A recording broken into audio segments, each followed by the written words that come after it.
Menurut psikolog Pinkan Cynthia Belinda Rumondor, bullying di tempat kerja itu ada 3 unsur. Jadi ada pelaku, ada korban, dan ada saksi. Yang dimana korban ini adalah target yang diposisikan lebih rendah dan biasanya berbeda dari kaum mayoritasnya. Dan untuk bullying di tempat kerja sendiri, salah satu bentuknya adalah diskriminasi.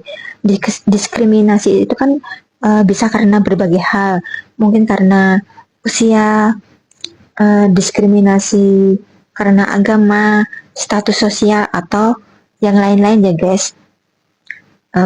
Kalau berdasarkan apa yang aku alami ya guys, ketika aku mengalami bullying di tempat kerja, aku juga mengalami yang namanya diskriminasi perlakuan.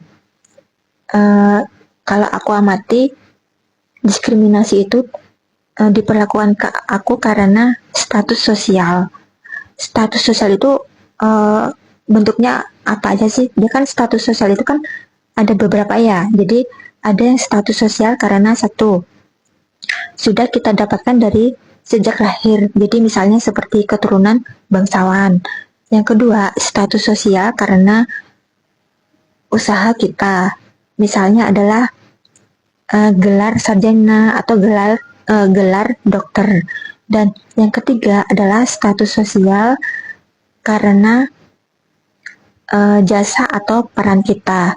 Jadi seperti ini guys, penghargaan seperti itu. Nah, terus apa aja sih yang mempengaruhi status sosial itu, faktor-faktornya? Jadi dia kan ada pendapatan dan kekayaan. Kemudian karena profesi, kedua pendidikan, keempat keluarga, kemudian karena etnis atau ras, dan yang terakhir adalah karena agama, faktor agama. Kalau berdasarkan apa yang aku alami, yang aku amati, beberapa pembuli itu melakukan diskriminasi terhadap aku karena ini guys, status sosial, jadi yang berdasarkan persepsi. Nah, untuk persepsi itu contohnya seperti apa sih? Misalnya ini ya guys, persepsi itu, misal nih, persepsi bahwa kalau orang yang sudah punya mobil, itu berarti dia orang kaya, punya duit gitu. Terus persepsi kalau misal handphone kamu itu iPhone, berarti kamu ini orang punya duit, orang kaya. Terus persepsi kalau kamu berasal dari keluarga misal PNS, terus pegawai, dokter,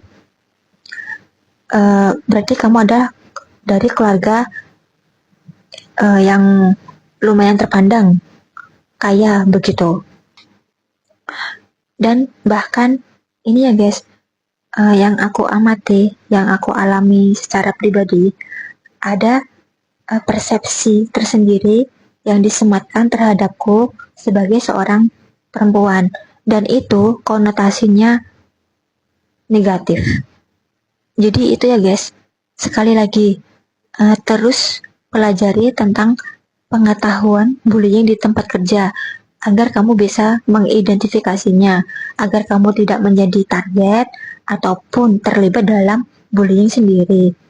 Karena jujur ya guys, pembuli itu memang benar-benar berbahaya. Dia akan melakukan apapun untuk menyerang kamu.